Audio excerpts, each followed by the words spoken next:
Salut à vous et bienvenue dans cette vidéo.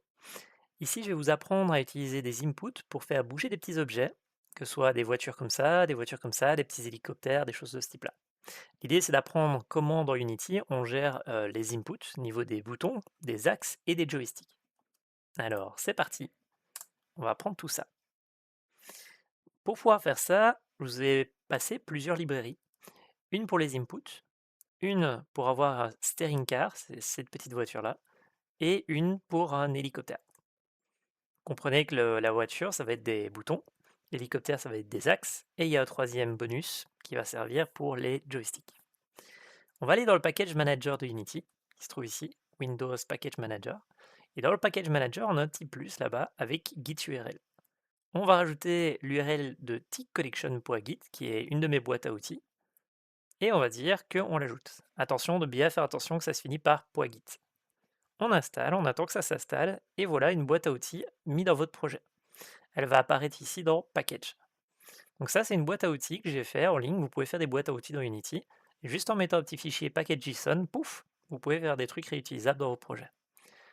Bon, ici, il me sert à quoi? Il me sert à déclencher des actions genre quand je démarre, quand un objet est détruit, quand un objet apparaît, des choses comme ça. Mais il a aussi trois petits scripts importants pour moi, qui est input button, input axis et input joystick. Donc ici, on va créer un petit poids vide.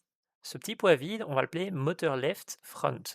Parce qu'en fait, notre petite voiture qu'on a, elle aura quatre moteurs, un à gauche, un à droite, un devant, un derrière, deux devant, deux derrière.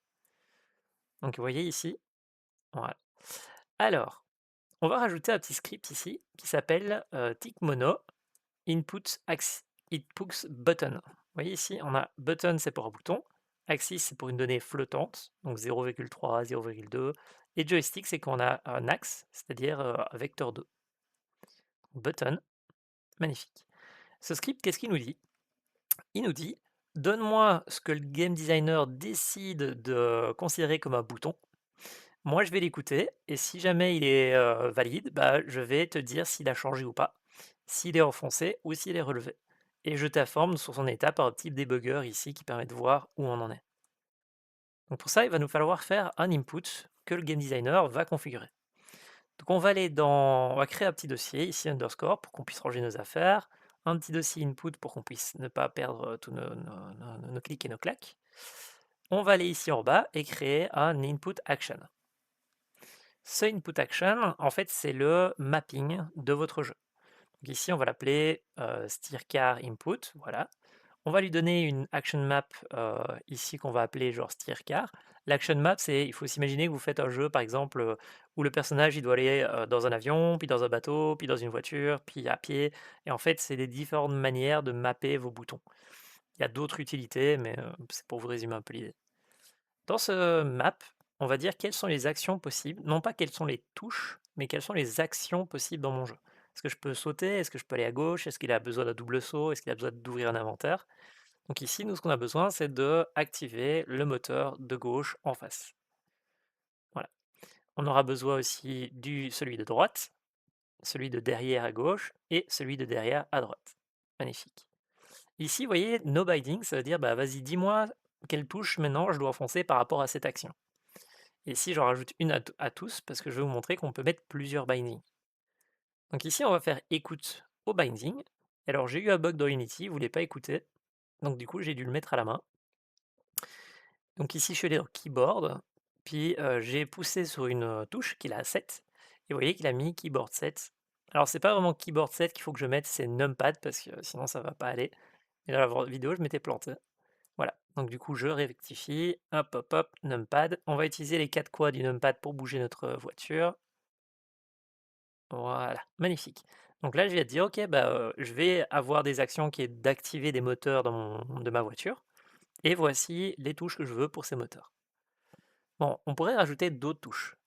Par exemple, on pourrait dire que sur ma Xbox, je veux que quand on pousse sur le left shoulder, c'est-à-dire la touche au-dessus à gauche de ma Xbox, et à ce moment-là, ça va activer le moteur de gauche. Pareil pour le moteur de droit, on va utiliser le trigger pour l'arrière de la voiture. Et voilà, donc maintenant, théoriquement, mon jeu devrait être jouable et au numpad et à la manette Xbox. Bon, maintenant, ce qu'il va falloir faire, c'est prendre ce que le designer a choisi, donc nous, à l'instant, là, et lui dire, bah, c'est ça que je veux dire par aller à gauche, en face à gauche. Donc on prend ici notre petit mapping, on le dépose là-bas dans la case, et ça devrait marcher. Regardons, donc on fait play, on va voir si ça marche, et voilà. Vous voyez ici, je pousse sur le trigger, je pousse sur la clé et sur le bouton de la manette, et ça a l'air de bien marcher. Bon, bah, du coup, nous, ce qu'il nous faudrait maintenant, c'est une petite voiture à déplacer. Donc on va aller chercher une que je vous ai déjà faite pour vous, c'est une que j'ai dans ma boîte à outils de petits jouets. Donc j'ai des petites boîtes à outils avec des jouets, genre des hélicos, des voitures, des tanks, des trucs comme ça. C'est pour ça que j'ai appelé ça Toy. Ouais, Toy de poids skid car. On l'ajoute sur le petit plus avec le git URL. On attend que ça se charge. Ça rajoute notre truc. Alors vous voyez que la version, normalement on est censé utiliser une version comme celle-ci. Ça veut dire majeur, mineur et petit changement. Majeur, il y a des choses qui vont casser dans votre projet. Mineur, il y a deux trois petites méthodes et trucs qui ont changé. Et sub là, c'est basiquement on a changé des trucs, mais ça ne devrait pas poser de problème dans votre asset. Bon, ça c'est la façon normale de le faire. Sauf qu'en fait, moi, vu que j'ai fait 10 000 projets en permanence dans tous les sens, j'ai pas la propreté de pouvoir faire ça. Donc moi, ce que je fais, c'est que je mets la date, le mois et la journée de ma dernière modification, de ma dernière mise à jour sur cet asset.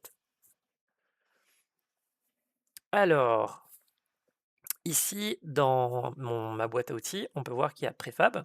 Dans préfab, on a deux trois préfab. Vous pouvez tous les déposer, regarder un peu lesquels sont, et puis essayer de trouver lequel vous avez besoin. Ici, moi, je sais que ça va être celle-ci, celle qui s'appelle Color Variant. Voilà. Et vous voyez, on a une petite voiture. Alors la petite voiture, si je fais play, elle va tomber dans le vide. Donc on va rajouter un petit sol. Voilà, magnifique. Un petit sol, c'est juste un cube qu'on descend un tout petit peu. Et alors vous voyez ici, ma petite voiture, elle a un script un petit peu dégueulasse que j'ai codé il y a longtemps d'ici, mais qui utilise de la Trigono pour faire bouger la voiture. Et en fait, ici, il y a moteur de gauche, moteur de droite. Et en fait, c'est pas vraiment les moteurs en soi, c'est juste qu'il y a une sorte de manette hardware avec des boutons. Et quand vous cassez la manette de cette voiture, il y a 4 boutons sur la manette. Donc ici, c'est les 4 boutons de la manette qui vont influencer sur les moteurs et faire bouger le moteur. Donc moi ici, c'est une reproduction d'un petit appareil que vous pouvez acheter sur Amazon. Donc, ok, donc ces 4 boutons-là, voilà, on a notre tick input et il doit aller l'influencer. Donc on vise vers la voiture en déposant la voiture. Donc on dit ici, si jamais la valeur change, tu appelles l'objet voiture là-bas, puis tu appelles la méthode dans exocar ici qui s'appelle setMotor left front ici.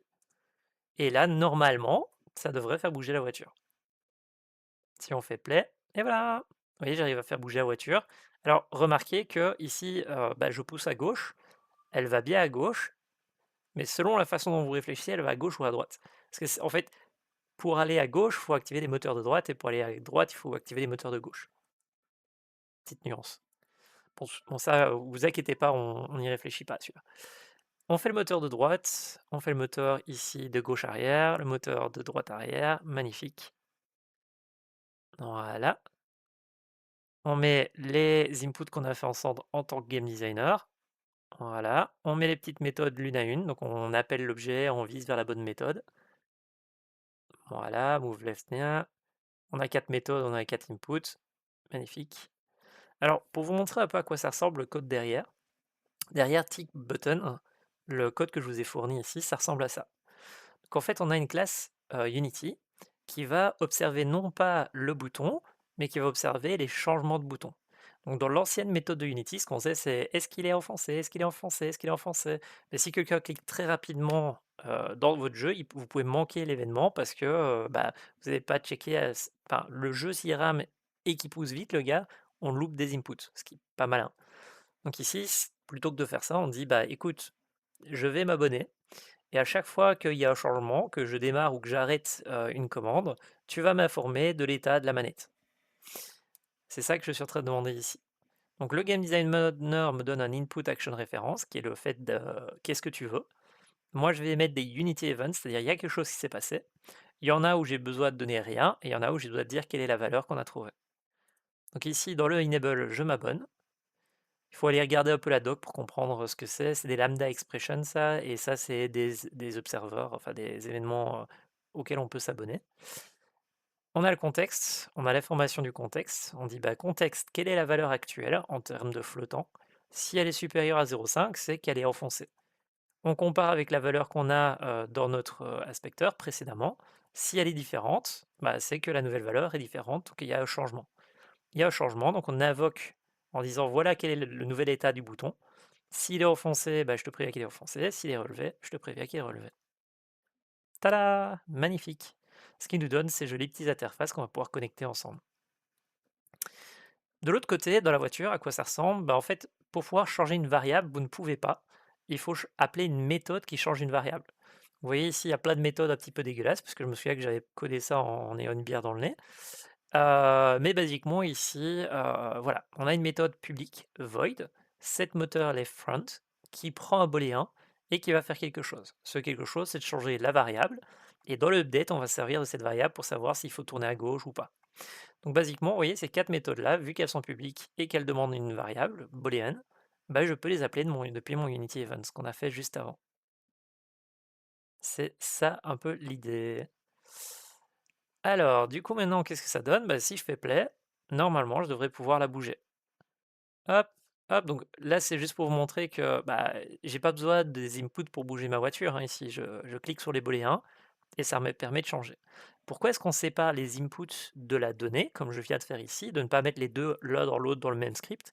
C'est parce que, imaginez-vous que maintenant, je veux faire un jeu qui se joue avec les manettes natives de Xbox, c'est-à-dire un code peu spécialisé. Bah, il faut que je puisse séparer les inputs de ça, parce que sinon je pourrais pas réutiliser mon code. Ou si je veux faire un jeu où ma petite voiture, elle bouge non pas avec des inputs humains, mais avec du code d'IA, par exemple, qu'on fait que des IA jouent à mon jeu et je mets ça en voiture et je les fais bouger, et ben, il faut que les IA puissent juste activer les boutons sans avoir une considération de ce que c'est un input Unity. Vous voyez un peu l'idée? Donc on met une donnée primitive qui va influencer sur le code et la logique, puis on fait un input qui va influencer sur les données primitives, et tada, on a un jeu. Ok, donc là, vous voyez, on a ma petite voiture, elle est censée pouvoir bouger. Donc maintenant, si je la bouge avec les manettes, tada! On peut aller à gauche, à droite, avancer, reculer, reculer sur la roue arrière, tourner très vite si on pousse sur deux boutons à la fois. Basiquement, c'est assez fun. Si vous avez fait l'exercice jusqu'ici, je vous laisse vous amuser avec. N'hésitez pas à faire un petit jeu avec, parce que c'est le but du jeu, hein. Donc à partir d'ici, niveau de l'exercice, si vous êtes débutant et que vous voulez vous amuser sur le level design, restez là, rajoutez des cubes, faites des petits niveaux, faites des plateformes, faites des trucs marrants, essayez de faire un niveau avec cette voiture-là. Bon, maintenant, si vous avez envie d'aller un peu plus loin et de ne pas travailler sur du niveau, mais sur le reste des inputs, bah, on reste dans cette vidéo. Donc ici, on a un hélicoptère. Cet hélicoptère ici, il va pas avoir des boutons, mais il va avoir des valeurs, parce qu'on veut aller un tout petit peu à gauche, un tout petit peu en haut, un tout petit peu à droite, etc., etc. Un hélicoptère, c'est à 4 axes, et c'est pas la même chose qu'un drone. Un hélicoptère, bah, lui, il va aller en haut, à droite, à gauche et tout, alors que le drone, lui, en acrobatique, va plus tourner autour des axes. Donc nous, on va vraiment travailler sur un hélicoptère. Et alors, le bonus de cette vidéo, c'est que je vous donnerai un télo qui, lui, est beaucoup plus agile, vous allez voir. Alors, si vous voulez vous amuser vraiment comme un petit fou, comme un petit dingue, je vous invite à essayer de télécharger cet asset-là. C'est le vaisseau de Outer Wild, et lui, il utilise de la rigid body avec des forces qui sont ajoutées et du torque. Donc en gros, pour pouvoir le contrôler, il faut activer les moteurs. Donc celui-là, c'est vraiment le gros exercice de level design sur les inputs. Essayer de faire qu'il soit jouable avec une manette. Bon, celui-là, c'est si vous voulez vous amuser. C'est pas dans cette vidéo-ci. Bon, nous, ce qu'il nous faut, c'est notre hélicoptère. Donc package manager, git, voilà. On rajoute le fameux code de l'hélicoptère qui était dans le début de l'énoncé. On attend qu'il s'apporte. On a notre petit copter démo qui est là, que je vais renommer, parce que copter démo, c'est pas terrible. Il est dans ma boîte à outils, magnifique. On va voir dans les préfabs ce que je propose. Et ici, on voit que j'ai 3 copters. À mon avis, c'est variant. Ça peut changer avec le temps, hein. C'est juste vous déposez les préfabs, vous regardez lesquels vous intéressent et vous utilisez celui-là. Alors, on peut voir que dans Copter, j'ai préparé un code qui s'appelle hélicoptère mono, qui déplace un transform, ce qui est une très mauvaise idée. Parce que déplacer un transform, ça veut dire que je peux traverser les murs. Il faudrait que je déplace un caractère contrôleur. Sauf qu'à l'époque où j'ai fait ce code-là rapidement pour montrer aux étudiants, j'ai oublié que caractère contrôleur existait et donc du coup j'ai fait un transform mais pas un caractère. Faudrait que je fasse un deuxième qui s'appelle plus qui utilise un caractère. Il prend un angle, il prend une vitesse de déplacement, il prend 4 flottants. Donc c'est parti, on va essayer de lui faire ces petits inputs. Donc vous voyez ici, si je fais play, j'ai tourné, aller vers l'arrière et l'avant, gauche-droite, au bas. Alors je crois que les hélicoptères, je crois qu'il y a un axe qu'ils peuvent pas faire, je crois que c'est aller gauche à droite, hein, mais chut. Hélicoptère input, on fait un mapping comme précédemment. Ici, dans ce mapping-là, vous l'aurez compris, on va devoir faire un flottant. Ici, vous voyez que c'est pas des booléens, mais des flottants, des valeurs de -1 à 1. Donc ici, on va faire move up, down up, back front, rotate left right, move left right. Alors autant mettre move du coup pour être sûr de ne pas se planter. Alors ici, vous voyez, c'est des valeurs qui sont en booléen.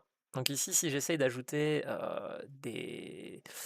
ce qu'on appelle des, je sais plus comment on appelle ça, mais des bindings à deux valeurs. Bon, ici, je me suis gouré, c'est, enfin, tout ça pour dire. On veut essayer d'avoir 4 valeurs ici qui sont pas booléennes mais flottants. Et ici, vous voyez, si on peut changer et dire qu'on veut une valeur, et on peut dire laquelle. Par exemple, quaternion, c'est une rotation pour la réalité virtuelle. Ici, vecteur 3, c'est la position de vos manettes en réalité virtuelle. D-pad, c'est les petites flèches que vous avez sur vos NES et sur votre Xbox. En fait, la différence avec un D-pad, c'est que si vous enfoncez sur la gauche, il ne peut pas être à droite. On a les sticks qu'on va utiliser tantôt. Nous, ce qu'on veut, c'est soit de l'analogique, soit des axes. Donc, on va aller chercher les axes. Voilà. Et en fait, du fait qu'on a mis les axes, vous allez voir, quand je vais faire listen et que je vais bouger ma manette, vous voyez ici, on a d'une part un petit bouton, mais d'une part aussi un truc qui représente un axe. Donc ici, on va dire je veux l'axe de ma manette sur les Y. On va faire pareil du coup pour les 4. Valeur, valeur, axe, axe, axe, magnifique.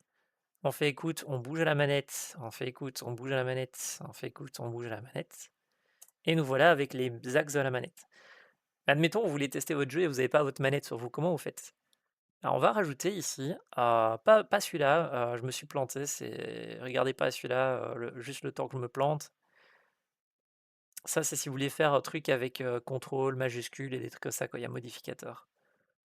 Voilà. On va faire ajouter un positif négatif binding. Positif négatif binding, c'est-à-dire bah, si je pousse sur cette touche, ce sera le négatif, si je pousse sur cette touche, ce sera le positif, si je pousse sur aucune, ce sera rien.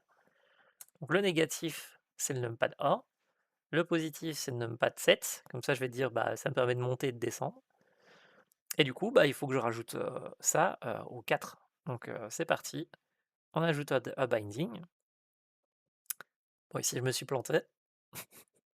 Oui, je me plante dans les vidéos de temps en temps aussi. Parce que j'ai pas mis de binding. Voilà. On ajoute le positif, le négatif, le positif, le négatif. Voilà. On choisit. Alors ici, pour aller de gauche à droite, j'ai mis 2, 3, parce que c'est plus simple, c'est plus fun de tourner, de rotate sur le 4, 6. Voilà. Et pour aller de devant à derrière, bah, le 7 et le 8, le 5 et le 8. Magnifique. Donc là, on vient de sauvegarder le mapping que le game designer a choisi pour notre hélicoptère. Et ici, du coup, maintenant, il va falloir relier ce mapping que le game designer, si vous avez compris le début de l'exercice, à du code. Donc, rotate left right. On met ici le input axis dont je vous parlais. Si on va voir le code, c'est exactement la même chose, sauf qu'on émet un flottant plutôt qu'un booléen. On s'y abonne. Et ici, bah, du coup, on n'a pas besoin de faire down up parce que c'est juste est-ce que la valeur a changé et il n'y a pas besoin d'avoir beaucoup plus d'autres informations. Donc ici, faites pause sur la vidéo si vous voulez voir le code ou allez voir sur le GitHub si vous voulez copier-coller le code. Ici, bah, du coup, on a le choix entre 4 valeurs qu'on a créées ensemble. Donc c'est parti, on met une valeur, on vise vers l'hélicoptère, on drag and drop vers ici, on vise vers la petite méthode à appeler.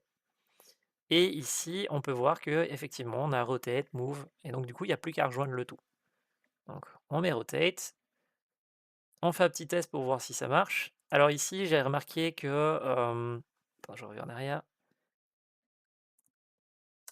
J'ai remarqué que mon hélicoptère, j'avais laissé un input de debug dessus, ce qui n'est pas du coup une bonne idée dans notre cas. C'est ça que j'ai retiré. Donc ici, vous voyez, je choisis ça, ta ta ta ta. Je relis mon hélicoptère. Voilà, rotate.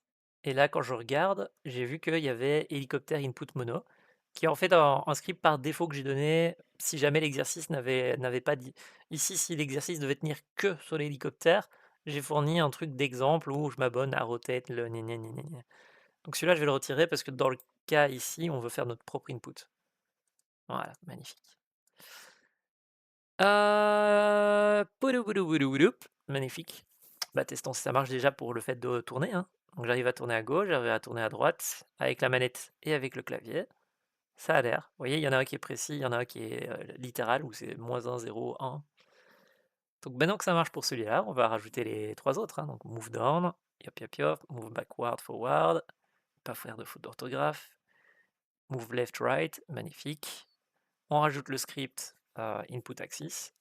On rajoute ce que le game designer a choisi, ici nous, encore une fois. Il faut bien comprendre que le travail de jeu vidéo, c'est un travail en équipe avec d'autres personnes que vous, ainsi que vous dans le présent et dans le passé. Donc c'est très important de se faire des cadeaux avec un petit peu de propreté, et préparer des fonctions pour vos futurs vous, préparer des outils pour vos futurs collègues et tout. Et essayer toujours de réfléchir un peu comment simplifier la vie de tout le monde, quoi. Et nous voilà, avec un petit hélicoptère qu'on peut bouger. C'est pas magnifique? Alors évidemment, problème, hein, c'est que si vous faites plein de petits objets qui utilisent les inputs et que vous faites pas un code qui active et désactive en fonction de qui on est en train d'utiliser, ben, on a plein d'objets qui bougent dans tous les sens. On peut changer la vitesse si vous le voulez un peu plus rapidement, ce qui permet de montrer un peu plus la précision qu'on peut avoir quand on augmente la vitesse. Et nous voilà avec un joli petit hélicoptère. Hélicoptère, hélicoptère! Est-ce qu'on n'essaierait pas de faire un input à double joystick? Donc un input à double joystick, c'est de ne pas écouter aux axes, mais d'écouter au joystick plutôt. Donc ça va être pour l'exercice suivant. On a le joystick de gauche, on a le joystick de droite. Et vous voyez qu'ici, j'ai un script qui s'appelle input joystick. Vous comprenez l'idée, c'est exactement la même chose, sauf que ça émet un vecteur 2, ainsi que, au cas où si vous avez besoin, l'axe X et Y du joystick. On va aller chercher le petit Hello, le petit drone dont je vous parlais. On va aller le mettre dans le package manager, on va aller l'ajouter. Voilà, magnifique. Ce télo-là, lui, il est un peu moins rigide des fesses, parce qu'en fait, plutôt que d'utiliser de la physique, non, plutôt que d'utiliser du code, il utilise de la physique avec le rigid body. Voilà, c'est un petit télo que j'ai créé lors d'une game jam, c'est que j'ai réutilisé dans plein de projets. Voilà, ce petit télo ici, comme vous pouvez voir, il a 4 axes, il a des méthodes un petit peu dans tous les sens, dont une qui permet de recevoir deux vecteurs, left-right, ou un vecteur 2, left, et un vecteur 2, right. Donc ici, c'est ça qu'on va pouvoir aller appeler. Ça permet d'accélérer un petit peu l'input plutôt que de mettre à chaque fois les 4 axes. Alors, on crée un double joystick input game, voilà, avec un petit nom, magnifique. Pourquoi j'ai pas mis Tello? Bah parce que ici ça fonctionnerait pour plein de jeux qui utilisent des doubles joysticks. Le joystick de gauche, le joystick de droite, magnifique. Ici, vu qu'on n'a pas mis la valeur, il va pas nous proposer ce qu'on cherche, donc on va changer la valeur. Et ici, on va bien dire qu'on veut un stick. Du fait que j'ai mis joystick, il me trouve beaucoup plus facilement ici, vous voyez le gamepad. Il me dit bah tiens, c'est ça que tu veux? Non, ici je me suis planté. Hop, value, stick. Voilà, vous voyez ici, c'est ça l'icône du joystick. Magnifique. Alors, le truc, c'est que on peut aussi ajouter d'autres types de joystick.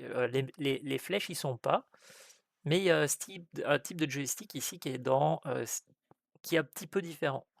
En fait, le stick de joystick, c'est quand vous n'utilisez pas une manette Xbox. Si vous utilisez une manette d'handicapé ou un joystick d'avion ou un truc comme ça, bah, c'est celui-là. Sachant que vous pouvez ajouter des inputs très natifs en mode sur le Pro 482 Air Force, bah, tu peux aller dire je prends le joystick et je l'ajoute. Mais ça, il faut l'avoir, il faut que j'y joue, enfin, c'est des détails. Par contre, ce qui se passe, c'est que comme pour l'autre, on peut créer un joystick à partir de 4 touches. Donc, essayons de faire ça. Donc, je vais aller sur le petit plus. Je vais dire que j'aime bien up, down, left, right, composite. Et voilà, il me dit bah du coup, c'est quoi le up? On va dire c'est le D-pad. C'est quoi le down? C'est le D-pad. Et voilà, j'ai utilisé les petites flèches de ma Xbox, ici ma PlayStation, mon contrôleur PlayStation, pour faire un faux joystick sur les touches de flèches. Je fais pareil pour A, B, X, Y, machin. Donc vas-y, button north, button south, west. Vous voyez que quand on utilise un gamepad ici et non pas la Xbox ou la PlayStation, il dit juste bouton avec la donnée de la coordonnée polaire, je sais plus comment on appelle ça, de votre bouton, parce qu'en fait, gamepad, c'est n'importe quel gamepad, Xbox, PlayStation, Razer, autre, on s'en fout. Lui, il va demander, bah, voilà, il va essayer de comprendre lequel c'est en face de lui et vous convertir ce qu'il faut. Donc ça permet de ne pas réfléchir et de ne pas devoir avoir toutes les manettes du monde dans son entreprise. Ok, on a défini notre joystick et nos faux joysticks. On peut les déposer ici dans le code que je vous ai préparé. Voilà. Même idée, hein, on vise vers le télo, on appelle la méthode joystick left, joystick right. Voilà.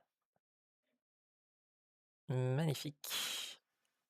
On fait play et on regarde si ça marche. Et regardez-moi cette beauté. Tada!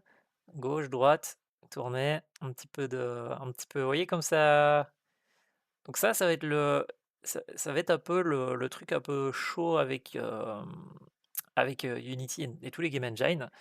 En fait, vous avez le choix entre utiliser du code et faire une physique qui est exacte et contrôlée, mais qui n'est pas naturelle, ou utiliser du rigid body qui est naturel et qui donne plus de jouissance à déplacer l'objet, mais qui du coup va traverser les murs, créer des bugs et qui va pas réagir, pas facilement s'adapter à ce que vous voulez. Ça va être beaucoup moins facile de contrôler comment l'objet bouge. Il y a des entre-deux, mais les entre-deux, bah, ça demande des développeurs complexes et compétents qui passent beaucoup de temps pour faire que ce soit très très bien foutu. Et c'est là où on crée un jeu vidéo en fait. Si vous voulez faire un très bon jeu vidéo, il faut trouver le juste milieu entre la physique de votre engine et le code, la rigidité d'un code de développeur, quoi. Mais bon, ça c'est un long sujet. Et donc voilà, maintenant vous savez utiliser des magnifiques joysticks, des boutons. La vidéo suivante, ce sera comment faire le petit truc que vous voyez ici en dessous. Là. Donc j'ai une vidéo qui vous montre de A à Z comment faire une boîte à outils pour faire ce petit truc là. Donc on fait un Git, dans le Git on fait un petit bout de code, on fait un petit cube, un petit rond, on prépare les préfabs, on met un truc pour tourner, un truc pour faire bouger les roues, et à la fin on a un petit véhicule qui bouge. Et donc voilà, j'espère que vous avez appris beaucoup de choses avec cette vidéo aussi. L'idée ici c'est de faire cette vidéo, enfin l'idée c'est de faire cet exercice, mais aussi de le pratiquer. Donc allez le pratiquer avec les objets que je vous ai donnés. Si vous voulez du plus complexe, bah, vous pouvez venir dans la page ici et essayer de trouver des objets plus complexes. Si vous voulez vous amuser, vous pouvez prendre celui-là. Celui-là, c'est pour ceux qui aimeraient bien s'entraîner sur du level design d'input, parce qu'il est un petit peu dur à gérer au niveau des inputs. Celui-là, c'est ceux qui voudraient s'amuser à faire des circuits de drone, et c'est super marrant. Et celui-ci et celui-là, c'est plus pour les gens qui s'amuseraient à faire du level design un peu plat pour s'amuser, genre avec des cubes, des ronds, ou faire des batailles où tu dois pousser une boule, faire un petit jeu où tu dois se taper dedans, c'est plus marrant, quoi. Tout ça pour dire, j'espère que vous avez appris plein de choses, amusez-vous bien, pratiquez bien, et on se voit dans la prochaine vidéo. À tout de suite.